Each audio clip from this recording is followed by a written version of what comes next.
Então eu sugeria, Bruno, tu lesses aqui no capítulo 4. Hoje não vamos ler o capítulo todo, temos que remir o tempo. E vou-te pedir para tu leres desde o versículo 7 até o versículo 14. Ok, tá bom. Então no versículo 7 começamos por ler: Tíquico, irmão amado e fiel ministro, e conservo no Senhor, vos fará saber o meu estado, o qual vos enviei para o mesmo fim, para que saiba do vosso estado e console os vossos corações. Juntamente com Onésimo, amado e fiel irmão, que é dos vossos, eles vos farão saber tudo o que por aqui se passa. Aristarco, que está preso comigo, vos saúda, e Marcos, o sobrinho de Barnabé, acerca do qual já recebestes mandamentos. Se ele for ter convosco, recebei-o. E Jesus, chamado Justo, os quais da circuncisão são estes unicamente os seus cooperadores no reino de Deus, e para mim têm sido consolação. Saúda-vos Epáfras, que é dos vossos, servo de Cristo, combatendo sempre por vós em orações, para que vos conserveis firmes, perfeitos e consumados em toda a vontade de Deus.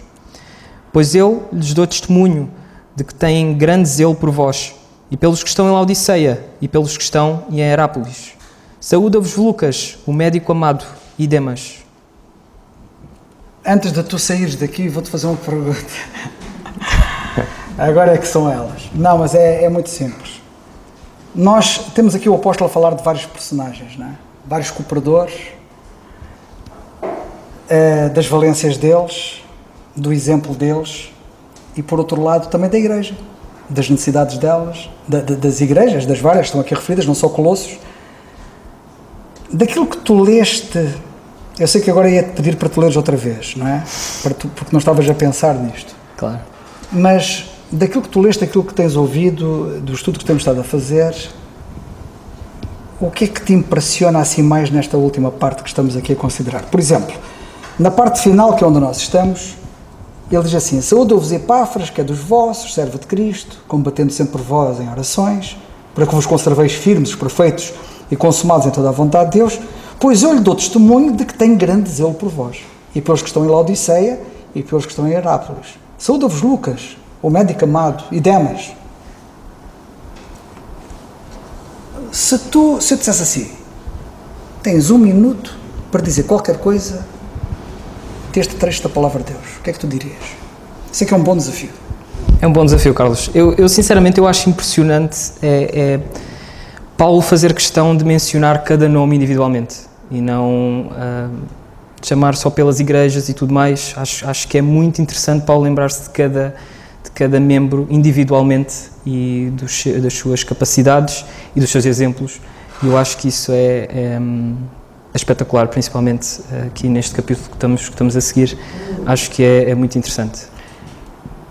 Eu penso que ele nisso também está a imitar o nosso Deus, porque o nosso Deus não nos trata assim na generalidade. Ele também pensa em cada um de nós e sabe o nosso nome, não é? É exatamente, cara. Até nisso ele parece mesmo que... por aí. Graças a Deus. O que é que dirige aos irmãos que estão aqui? Agora não são os de Colossos, não são os cooperadores do apóstolo Paulo, mas agora olhas para estes irmãos, entre os quais eu me encontro, e o que é que tu nos dizes? Oh, Carlos, assim é complicado. Olha, eu gosto muito de vocês. Pronto. Isso é bom. E é bom termos uma igreja, é bom ver aqui muito pessoal, é bom saber que estamos juntos e que o pessoal está aqui para aprender e que nos ajudamos uns aos outros, que eu sei que posso contar com todos vocês. Eu acho que isso é muito bom. Graças a Deus. Obrigado, Bruno. Estamos juntos. Graças a Deus. Bruno, antes de nós ouvirmos o nosso irmão Alberto, ele vai entrar agora no versículo 14. Ele vai começar a falar em Lucas, mas antes disso eu ainda quero dizer alguma coisa sobre o versículo 13. Muito rapidamente. Então lemos assim, tomem bem atenção que isto é muito importante. Colossenses 4,13: pois eu lhe dou testemunho de que tenho grande zelo por vós e pelos que estão em Laodiceia, pelos que estão em Herápolis. Nós já ouvimos muita coisa acerca disto, mas eu quero me deter um pouco para focar, de uma forma mais focada, esta palavra zelo. Já ouvimos bastante acerca disso, mas eu gostava de destacar alguma coisa que me parece importante nesta matéria. O que é zelo? Nós às vezes falamos e estes casos estão aqui na Bíblia para servirem de paradigma, para servirem de exemplo, para servirem de modelo, para servirem de inspiração. Afinal, e eu também poderão dar este testemunho acerca de mim, que eu tenho zelo, que eu tenho grande zelo. Mas afinal, o que é zelo? E agora tomem atenção, porque às vezes podemos não saber o que é zelo. É empenho. Eu sou um crente empenhado. Estou empenhado na obra, no Senhor. Empenho solícito. Um empenho solícito é um empenho diligente. A diligência é uma das características notáveis que nós vemos em vários servos de Deus e começa logo com Abraão, que quando recebeu aqueles 3 anjos, aqueles 3 varões que o visitaram junto aos carvalhais de Manre, ele disse a Sara, vai, ele foi depressa e pôs Sara também a andar depressa e toda a gente andava depressa e diligência. E ele não estava a lidar com quaisquer pessoas ali, uma delas era o próprio Senhor, em forma de anjo. O Senhor deve nos tornar diligentes, empenhados. Zelo é tratar com cuidado. O tratamento que Abraão deu ali àqueles 3 varões não foi um tratamento qualquer. Aliás, basta vocês irem revisitar a passagem e verem como é que ele os tratou. Com cuidado. Com interesse. Com desvelo. Zelo também é administrar com diligência. Zelo é ter uma afeição viva. Não é assim o zelo de Deus connosco? Quando a Bíblia fala no zelo de Deus, não é isto que Ele revela connosco? Zelo não é como alguns crentes fazem, que é ir fazendo. Não, a obra de Deus não é para se ir fazendo. Isso não é zelo. Não é arrastarmos-nos. Não é desleixarmos-nos. Não é ter indiferença para com as necessidades e para com as possibilidades. Não é nada disso. É exatamente o contrário. É o contrário de ser. Isto que eu vou dizer agora. Às vezes nós percebemos melhor o que é ser, percebendo o que é não ser. E nós não devemos ser isto que eu vou dizer. O quê? Preguiçosos. Uma pessoa com zelo não é preguiçosa, mas um preguiçoso não tem zelo. Negligente, desleixado, desatento, descuidado, displicente, desalinhado, desmazelado, relaxado, deixai-me dizer, sujo, aéreo, mal arranjado, desatencioso, faltoso, distraído, desinteressado, indiferente, desprendido, frio, insensível, afastado, ausente, alheado. Isto é tudo o contrário do que é um crente zeloso. E a minha pergunta é, será que eu me encaixo em alguma destas coisas? Ter zelo é ter brio, é ser primoroso, é ter garbo, é ser garboso. Acerca de Elias, lemos assim, no primeiro livro dos Reis, capítulo 19, versículo 10, eu cito, e ele disse, tenho sido muito zeloso pelo Senhor, gosto disto. Notem que o homem de quem temos estado aqui a falar tinha grande zelo, Epáfras. Nós temos que ter por parceiros, nós temos que ter por companhia, nós temos que ser enquadrados, nós temos que ser enturmados nos Epáfras, nos Elias, não nos Lós.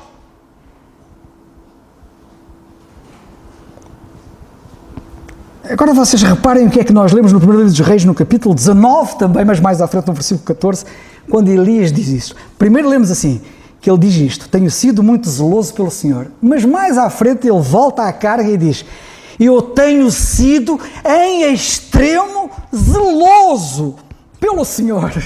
Epá, eu gosto disto. O Senhor ou é Senhor de tudo, ou não é Senhor de nada. Ou Ele merece da minha parte o máximo. Estamos a falar do Supremo, não estamos a falar... Nós não estamos a falar aqui do Presidente da Junta de Freguesia. Pá, com o devido respeito pelo Presidente da Junta, que é uma pessoa que nos merece todo o respeito, que eu nem sei quem é, mas merece todo o respeito por ser Presidente da Junta. Não estamos a falar do Presidente da Junta. Pronto, para o Presidente da Junta não ficar triste, também não estou a falar do Presidente da República. Com o devido respeito pelo Presidente da República. Nós estamos a falar pelo Senhor dos Senhores. Estamos a falar do Senhor dos Senhores, do Rei dos Reis. Tenho sido em extremo zeloso. Se estamos a falar de uma pessoa extrema, tudo o que a gente faz em relação a ele tem que ser em extremo. Eu já me referi anteriormente como é que Paulo disse: estou zeloso de vós com o zelo de Deus. O zelo que a gente tem que ser o zelo de Deus. Que zelo dele! É o paradigma máximo. É o modelo. E como eu tive ocasião já de dizer, quando lemos que Epáfras tinha grande zelo, ele tinha este zelo, o zelo de Deus. Algum de vocês, por acaso, já reparou no que é que o apóstolo Paulo escreveu a Tito? Quando ele escreve a Tito, ele diz no capítulo 2 e no versículo 14 o seguinte: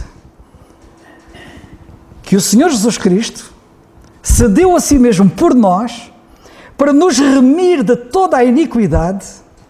A gente gosta de ouvir isto, não é? Soa tão bem. Fui remido de toda a iniquidade. Ei, que bom! Isto soa bem ao nosso ouvido. E purificar. Agora atenção, isto agora começa a doer. Ele quer que a gente seja e viva vidas puras. Purificar para si. Sim, porque para ele não quer sujidade. Para ele não pode estar nada imundo. E para si, ele quis purificar um povo que seja dele, povo seu, diz Paulo a Tito, especial, zeloso de boas obras. Tomem bem atenção. Ele quer que nós sejamos todos um povo zeloso. Não é só haver um Epáfras, não é só haver um Paulo, não é só haver um Elias, é um povo zeloso. Todos nós devemos ser zelosos. E quando Paulo escreve aos Gálatas, também acontece muito isto. É bom ser zeloso, diz ele. Se é, digo eu. Paulo, se é bom ser zeloso. E diz ele, é bom ser zeloso. Ele é irónico aqui, sabe? É bom ser zeloso, diz ele aos Gálatas, mas sempre. Este é um dos grandes problemas de muitos. É que são zelosos já às vezes. Mas Paulo diz, é bom ser zeloso sempre. Do bem. E não somente quando estou presente convosco. Quando Paulo estava presente com eles eram muito zelosos. Paulo ia-se embora. E começava a preguicite, o desleixo, o desmazelo, tudo aquilo que eu citei há bocado. Agora ao EJC, e vejo muita gente zelosa. E durante os primeiros dias, depois do EJC, vou ver muita gente zelosa. Mas eu quero os ver zelosos, não é só no EJC. Nem para o EJC, nem depois do EJC, nem antes do EJC, mas sempre.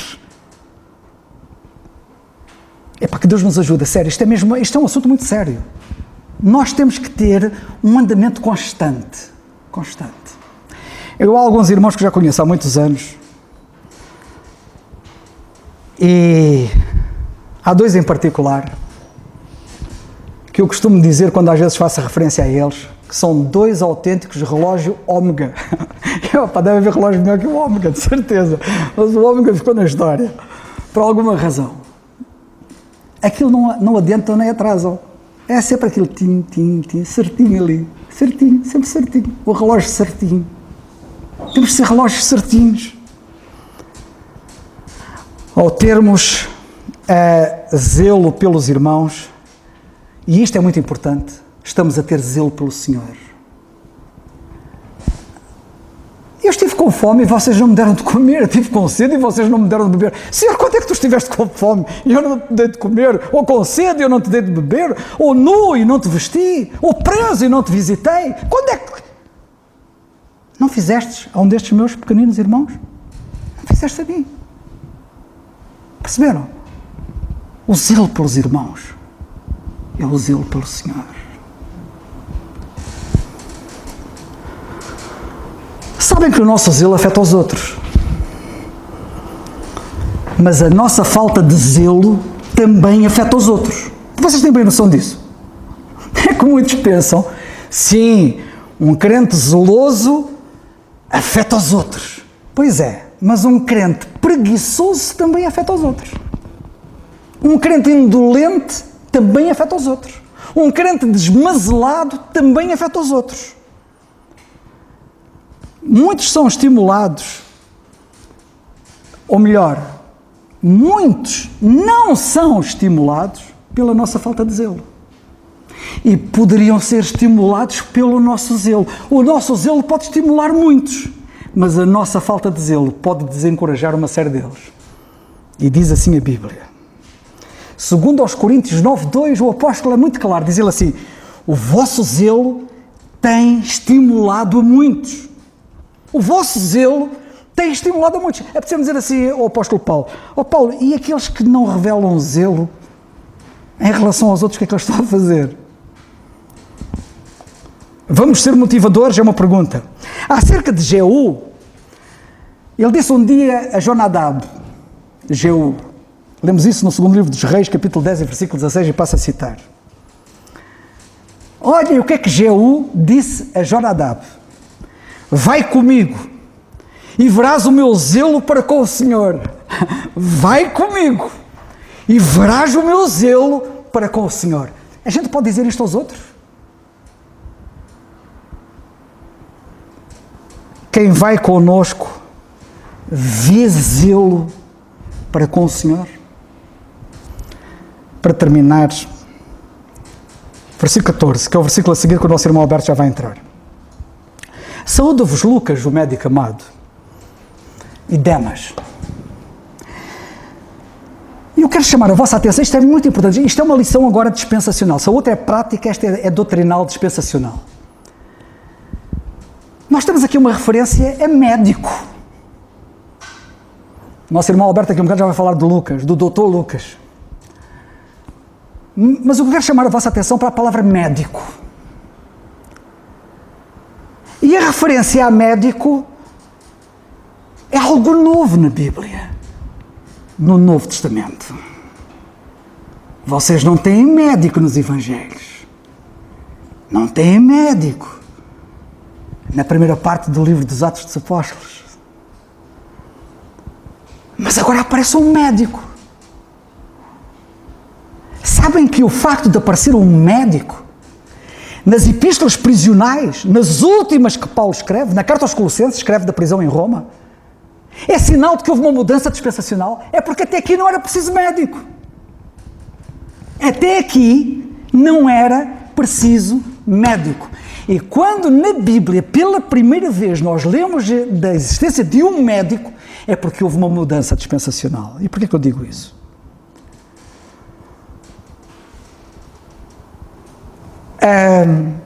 Sabem que no Velho Testamento estava escrito, profeticamente, no livro do profeta Isaías, capítulo 33, versículo 17, o seguinte: os teus olhos verão o rei. E no versículo 24, mais abaixo, lemos assim: e morador nenhum dirá, enfermo estou. Ouviram bem? Os vossos olhos vão ver o rei, e quando virem o rei, não vão ver mais nenhum doente, porque no reino não vai haver doentes. E o Senhor vinha para reinar. E como o Senhor vinha para reinar, lemos assim, passo a citar, Mateus 10, 5 a 8. Jesus enviou estes 12 e lhes ordenou dizendo: não ireis pelo caminho das gentes, nem entrareis em cidades samaritanos, mas ide antes às ovelhas perdidas da casa de Israel. E indo, pregai dizendo: é chegado o reino dos céus, porque o rei estava lá. Curai os enfermos. Não é preciso médico. Curai os enfermos. Já viram porque é que não havia médico? Mas agora há médico. Porque isto agora já não estava em vigor. Limpai os leprosos, etc. Em Marcos, no capítulo 3, versículos 14 e 15, lemos assim: e nomeou 12 para que estivessem com ele e os mandasse a pregar e para que tivessem o poder de curar as enfermidades. Sabem porque é que não havia médico? Porque o Senhor deu-lhes poder aos apóstolos, poder para curar enfermidades. Se eles tinham poder para curar enfermidades, para que é que queriam um médico?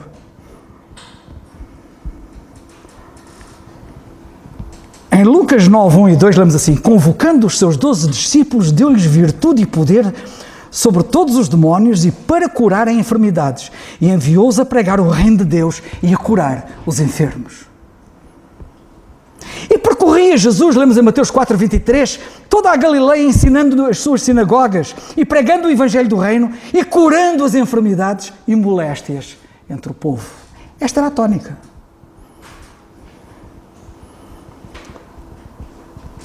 Em Mateus, no capítulo 9, versículo 35, nós lemos assim: e percorria Jesus todas as cidades e aldeias, ensinando nas sinagogas deles e pregando o evangelho do reino, porque o rei estava lá, e curando todas, notem bem a palavra todas, todas as enfermidades e moléstias entre o povo. Em Mateus 8,16 lemos assim: chegada à tarde, trouxeram-lhe muitos endemoniados, e ele, com a sua palavra, expulsou deles os espíritos, e curou todos os que estavam enfermos. Curou todos. E eu pergunto, para que é que havia necessidade de médico? Em Lucas 10,9 ele disse: curai os enfermos que nela houver, e dizei-lhes: é chegado a vós o reino de Deus. Estão a ver porque é que eles eram curados? Porque no reino, quando o rei vier, ninguém dirá: enfermo estou. E esta era a prova de que estava ali o rei. Por isso é que este programa estava de pé.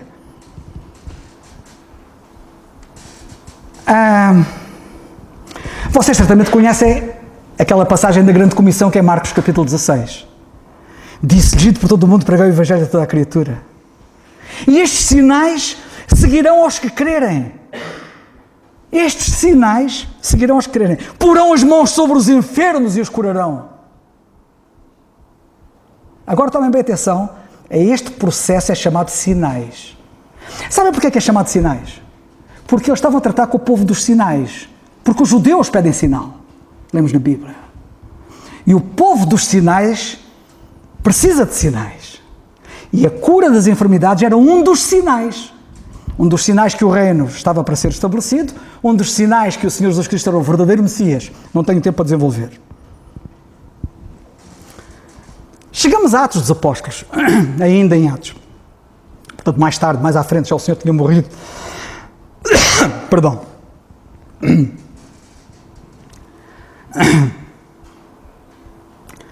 Algo me quer secar a garganta. Mas, até das cidades circunvizinhas, concorria muita gente a Jerusalém conduzindo enfermos. Toda a gente, tudo que era enfermo. Vocês estão a ver o centro de saúde, logo de manhã está ali uma fila enorme no centro de saúde para as pessoas irem ao médico. Sabe o que era pior? Vinham das cidades circunvizinhas, aquilo vieram filas e filas de gente doente, atormentados de espíritos imundos, os quais todos eram curados. Mas nós sabemos a história. A nação de Israel rejeitou o rei, a nação de Israel rejeitou o reino. E Deus introduziu uma nova dispensação, que é a dispensação da graça de Deus. O programa que estava então em vigor foi suspenso. E como o povo dos sinais não quis os sinais, Deus parou com os sinais. E nesta dispensação da graça, nós vamos encontrar, já agora para quem quiser anotar, 1 Coríntios 1, 22, é que lemos: os judeus pedem um sinal. Os judeus pedem sinal.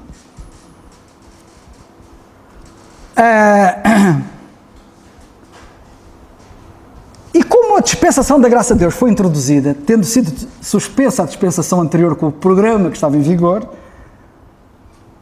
passou a haver necessidade de haver médico. Porque o apóstolo Paulo escreve a Timóteo e diz assim, 1 Timóteo 5,23, não bebas mais água só, mas usa um pouco de vinho por causa do teu estômago e das tuas frequentes enfermidades. Notem, Timóteo, cooperador de Paulo, tinha enfermidades frequentes. Era um motivo para dizer, este é um homem que está sempre doente. Já agora, se algum de vocês anda sempre doente, tenha ânimo, também está bem enquadrado. Timóteo era um homem doente e, no entanto, foi usado por Deus de uma forma admirável. Porquê é que ele não foi curado? Já não estava em vigor. Não eram todos curados? Então porquê é que ele não foi curado? Erasto ficou em Corinto, lemos Paulo dizer a Timóteo na segunda carta, capítulo 4, versículo 20, Erasto ficou em Corinto e deixei Trófimo doente em Mileto. Porquê que Trófimo ficou doente em Mileto? Já viram a importância de Lucas estar ao lado de Paulo? O doutor Lucas? Certamente que nestas cartas, quando ele escreveu e disse, Timóteo, por causa das tuas frequentes enfermidades, bebe não apenas a água, mas um pouco de vinho. Lucas deve ter dito, Paulo, dá-lhe esta receita. E é curioso que Paulo chega ao fim da vida, segunda carta a Timóteo, capítulo 4, e ele diz, todos me desampararam, só o Lucas, só o doutor Lucas está comigo. Lucas, o médico amado, ficou com ele até o fim, para lhe dar apoio, certamente nas suas dificuldades físicas e nestas cartas que ele escreveu àqueles que estavam doentes. Em Filipenses 2, 25 a 27, e vou terminar, ele disse, julguei contudo necessário mandar-vos Epafrodito, meu irmão e cooperador e companheiro nos combates, e vós enviado para prover às minhas necessidades, porque eu tinha muitas saudades de vós todos e estava muito angustiado que tivesseis ouvido que ele estivera doente. Ele estava preocupado. Se vocês tivessem ouvido que ele estava doente, a verdade é que ele esteve doente. E de facto esteve doente e quase à morte. Já viram como é que houve uma mudança dispensacional? E conhecemos a história do próprio apóstolo Paulo, que lhe foi dado um espinho na carne, acerca do qual orou 3 vezes e o Senhor lhe disse, a minha graça te basta. E tudo indicava que era um problema de saúde. Prezados irmãos, aqui quero que vocês leiam com os vossos olhos, Romanos 8, por favor. Desculpem lá, mas isto é importante.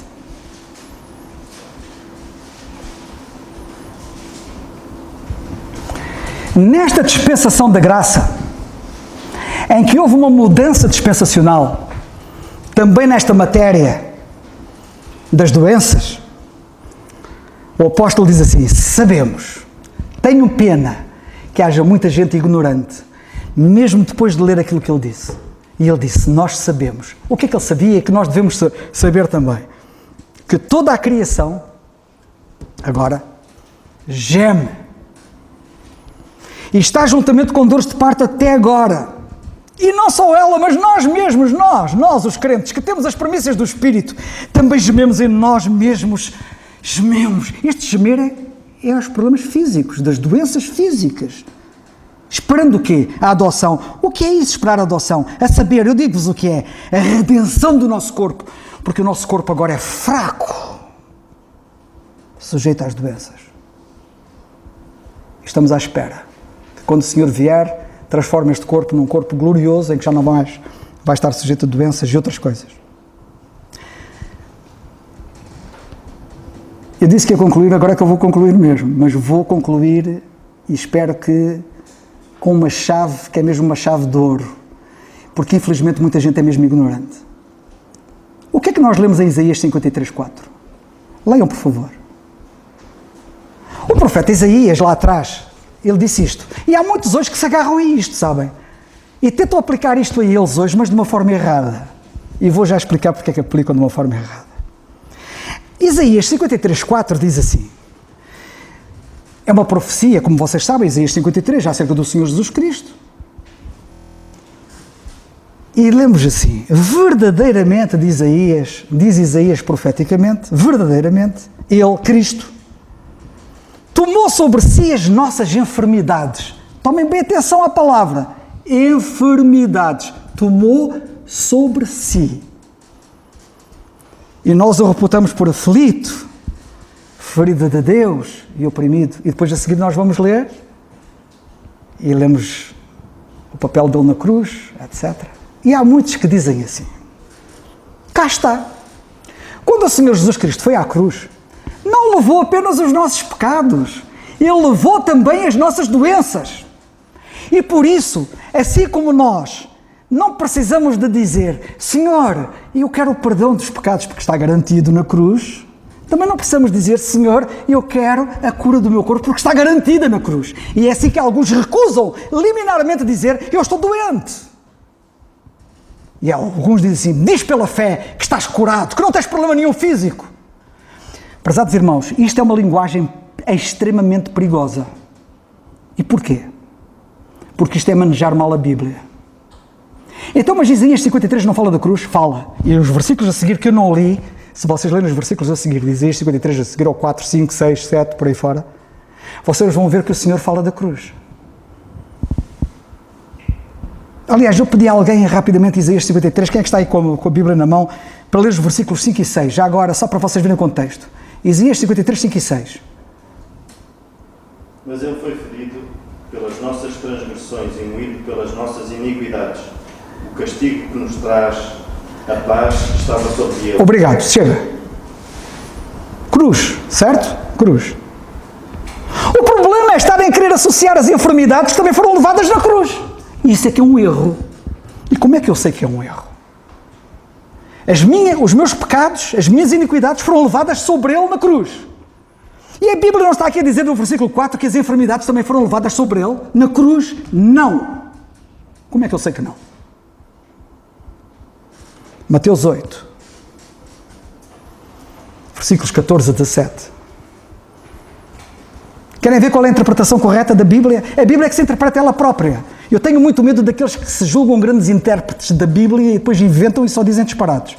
A Bíblia é que se tem que interpretar a si mesma.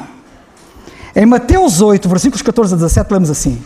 Jesus, entrando em casa de Pedro, viu a sogra deste jazendo com febre, doente, ok? E tocou-lhe na mão e a febre a deixou. E levantou-se e serviu-os, ela. E chegada à tarde, trouxeram-lhe muitos endemoniados, e ele com a sua palavra expulsou de Deus os espíritos e curou todos os que estavam enfermos. E cá está outra vez a cura física naquele tempo. Curou todos os que estavam enfermos. Agora tomem atenção ao que está escrito a seguir. Para quê? Ele curou para quê? Para que se cumprisse o que fora dito pelo profeta Isaías, que diz, e ele agora cita Isaías 53, 4.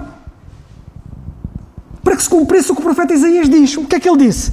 Ele tomou sobre si as nossas enfermidades e levou as nossas doenças. E a minha pergunta é, foi na cruz que isto se cumpriu? Ou foi neste ato de estar a curar os enfermos? Ele só mais tarde é que iria à cruz. Irmãos, manejemos bem a palavra da verdade. Que Deus nos abençoe. Graças a Deus por sua palavra. Cada irmão que participa dessa reunião de oração e estudo das Escrituras é mais um motivo de louvarmos ao Senhor. Peço licença aos irmãos agora para ir ao verso 14 de Colossenses, capítulo 4. Saúda-vos Lucas, o médico amado, e Demas. Falando sobre oração, quantas vezes temos orado, pedindo uma resposta específica do Senhor, e muitas vezes a resposta da nossa oração está do nosso lado. Vejamos o exemplo do apóstolo Paulo, quando olhamos as Escrituras e vejamos o comportamento deste irmão. Diz Gálatas capítulo 4, no verso 13, que ele estava tendo uma enfermidade na carne. E no verso 14 de Gálatas 4, diz, e não rejeitastes nem desprezaste isso, que era uma tentação na minha carne. Antes me recebeste como um anjo de Deus, como Jesus Cristo mesmo. Indo para a segunda carta, aos Coríntios, no capítulo 12, aí do lado, vira algumas páginas, volta algumas páginas, vamos encontrar capítulo 12, verso 7 da segunda carta aos Coríntios. E para que não me exaltasse, pela excelência das revelações, foi-me dado um espinho na carne, a saber, um mensageiro de Satanás, para me esbofetear, a fim de não me exaltar. De fato, aqui Paulo menciona que ele tem uma enfermidade na carne, ele tem algo que o incomodava muito, e ele orava intensamente, tanto que o texto que acabamos de ler, de 2 Coríntios, no verso 8, 9 em seguida, vai dizer que por 3 vezes ele orou. E a resposta do Senhor foi: a minha graça te basta. Neste verso 14 de Colossenses 4, nós vamos encontrar o médico amado, Lucas, que estava sempre ao lado do apóstolo Paulo. Se ele tinha uma enfermidade, nada melhor do que ter um médico em suas viagens, tempo todo com ele, o assistindo. Paulo diz que Lucas era um médico. E, de fato, este era um homem que, em seus relatos, em seu testemunho, sempre menciona uma cura, sempre vai mencionar uma doença, e ele é bem específico, meticuloso, típico de um médico. Veja e note que em Atos dos Apóstolos faz referências ao primeiro tratado, Atos, capítulo 1, verso 1. Ó excelentíssimo Teófilo, ou Teófilo, tão somente. E este primeiro tratado é uma referência ao Evangelho de Lucas, escrito também pelo médico amado. Lucas, capítulo 1, no verso 3, nós vamos encontrar ó excelentíssimo Teófilo. Veja que Lucas é um médico e, ao mesmo tempo, foi o primeiro historiador da igreja, da era cristã. Este era um homem que tinha empenho em pesquisa, curiosidade de conhecer os fatos, uma pessoa interessada em conhecer a verdade, experimentar a verdade e, mais ainda, coletar dados para a sua pesquisa, para fortalecer também a sua fé.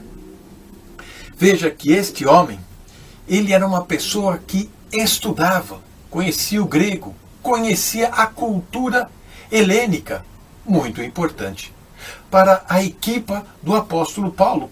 Quantos benefícios o apóstolo Paulo recebeu do médico amado, Lucas, por conhecer a cultura, por conhecer o idioma, a língua, tudo isso favorecendo.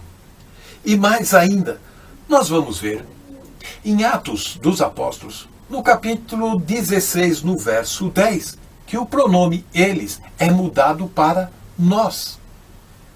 Conclui-se daí que, a partir deste momento, Lucas é agregado à equipa do apóstolo Paulo para fazer as suas viagens missionárias, ir até Roma, outros lugares. Este médico amado, provavelmente, talvez, era oriundo de Antioquia, lá da cidade da Síria, norte de Israel. Este era um homem inteligente, um homem culto, um homem bem versado, um homem de visão do seu tempo. Conhecia profundamente as coisas. E o curioso é que na primeira carta de Paulo aos Coríntios, no verso 26, nós vamos encontrar assim, 1 Coríntios 1, verso 26. Porque bem vedes, irmãos, a vossa vocação, que não são muitos os sábios segundo a carne, nem muitos poderosos, nem muitos os nobres, que são chamados. E aqui está Lucas, quando chamado, quando convocado pelo Senhor, que ministério que ele vai desempenhar? Quantas coisas ele escreve, faz um documentário, um inventário sobre o ministério de Jesus Cristo, o Evangelho de Lucas, e um inventário, um histórico sobre o nascimento da igreja, ou a transição entre o evangelho do reino com o evangelho da graça, com o apóstolo Paulo. Se olharmos os volumes de Lucas e Atos, nós vamos ver que parece que faz quase 40% das escrituras do Novo Testamento. Este médico amado, que aqui está, e que é a introdução do nosso estudo no verso 14 de Colossenses 4, este homem permanece com o apóstolo Paulo até o final, quando todos abandonaram o apóstolo. Segunda carta de Paulo a Timóteo, no capítulo 4, no verso 11, diz: só Lucas está comigo. E o verso 16 de 2 Timóteo 4 diz que todos os abandonaram. Como é importante ter uma pessoa do seu lado, colocado por Deus. E mais ainda, esta pessoa é resposta de oração para apoiar, para incentivar e até mesmo para tratar da enfermidade do apóstolo Paulo. Fica a nossa reflexão, pois muitas vezes oramos pedindo ao Senhor uma resposta específica para uma situação. E muitas vezes o Senhor já antecipou aos fatos e traz a resposta da nossa oração, da nossa inquietação, do nosso lado, do irmão que está do teu lado, daquele que caminha contigo. Que Deus nos abençoe. Amém. Irmãos, vamos ficar de pé e vamos terminar com a oração e dar graças ao nosso Deus por mais um estudo. Senhor, nosso bendito e amado Pai, mais uma vez nós te queremos dar graças, Senhor, porque é manejando bem a Tua palavra, Senhor, que podemos crescer espiritualmente, Senhor. Não há outro caminho senão este. E nós te agradecemos, Senhor, pelos Teus filhos aqui presentes, pelo número. Te damos graças por cada filho Teu, Senhor, que Tu continuas a cuidar da Tua obra, Senhor. Guia-nos agora durante este período, Senhor, até as nossas casas, e que Tu nos ajudes a meditar na Tua palavra, Senhor, naquilo que ouvimos. Te damos graças mais uma vez por tudo o que Tu nos trouxeste esta noite, Senhor. Obrigado pelos Teus filhos que propuseram no seu coração expor as tuas palavras, Senhor, desta maneira, Pai. Obrigado porque nos falaste. Te damos graças mais uma vez pelo culto e pela Tua igreja, no nome santo do Teu Filho, nosso Senhor Jesus Cristo. Amém. O culto está terminado, irmãos.